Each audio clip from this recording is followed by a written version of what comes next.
So are you sick to fucking death of all of these e-commerce gurus who are flexing the Shopify screenshots online? I feel like every time I freaking log in to Facebook, Instagram, YouTube, I've got some new 19-year-old e-commerce kid shoving screenshots down my neck, trying to sell me the next best e-commerce course. Now, I don't personally have an issue with people posting social proof or screenshots to grow the business.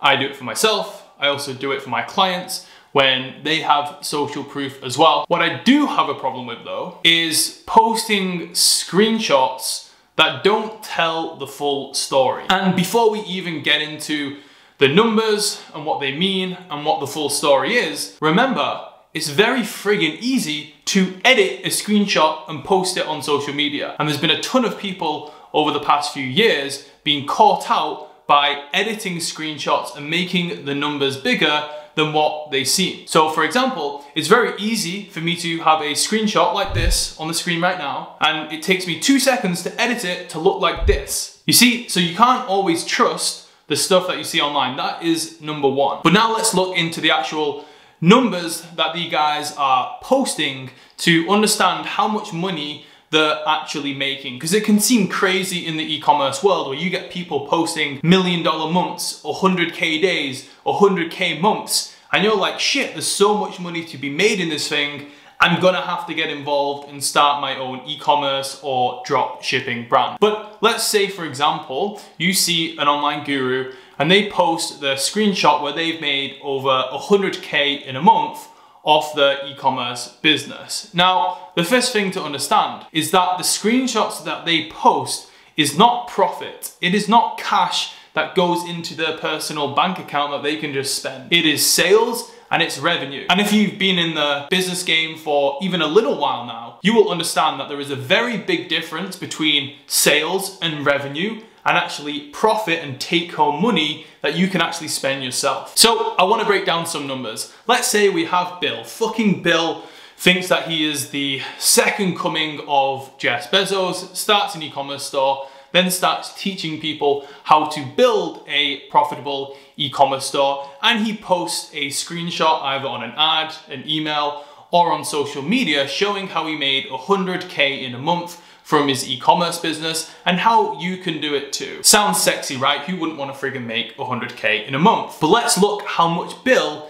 is actually going to earn from that business. Now, we're going to use some general numbers, obviously depending on niche and industry and relationships with suppliers. These costs can vary. Depending on your markup, you can make 20% profit on a sale. You could also make up to 60 or 80%. It obviously depends on the pricing and the cost for you.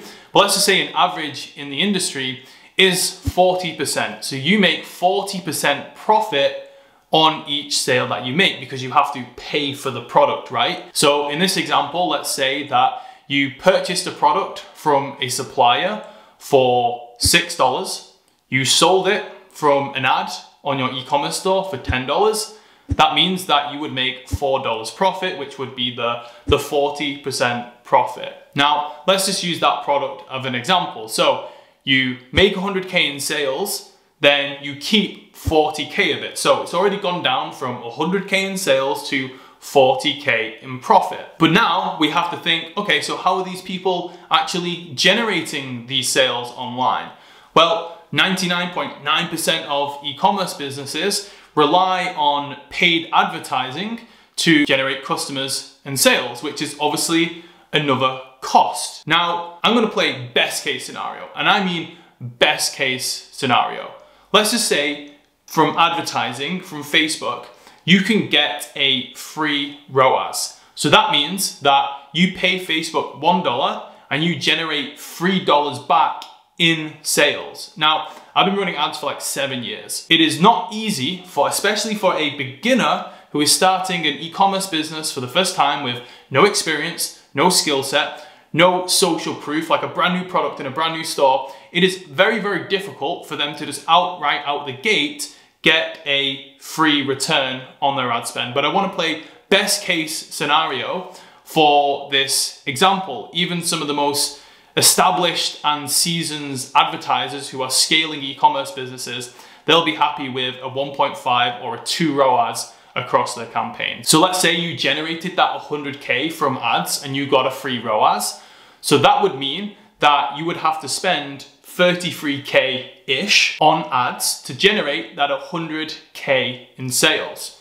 So what does that mean? It means we made 100K in sales, take away the 60K in product costs, which leaves you with 40K, take away the 33K in ad spend, which leaves you with 7 friggin' K.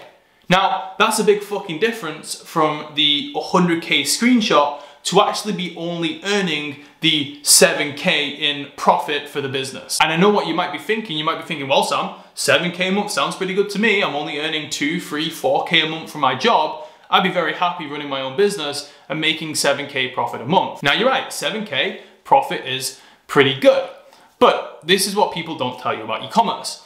There are a lot more costs other than just the product cost and advertising, for example. You have to pay for a lot of software, a lot of tech, the store, any employees to do the customer service, maybe even hire a media buyer to run the ads for you. You've got to pay out for email marketing. And then on top of that, you also have to pay up front for the stock. So I know a lot of people who have made profit with their e-commerce business, but they can't actually spend any of the money because whatever profit they do make, they have to reinvest that back into stock so they can continue to fulfill on orders. So for a lot of time, it's this vicious cycle where even if you can get profitable with your e-commerce business, that profit is then set aside to actually have to reinvest back into the business. So there are a lot of flaws and a lot of disadvantages to this business model and the way normal people advertise in which you should run it. Now, I'm not here to start fucking bashing on people being like, oh, e-commerce is dead, blah, blah, blah. But I do think some of the advertising is a bit misleading and you should do your research to understand the positives and also the negatives of the business model before you get involved. Because back in maybe 2015, 2016, where drop shipping was a new concept, e-commerce was kind of new, ads were cheap, people were buying like crazy, then yes, you could probably, with a beginner skill set, create an e-commerce business and make quite a bit of money. But in 2023, it isn't the most beginner-friendly business model because of everything that I have explained.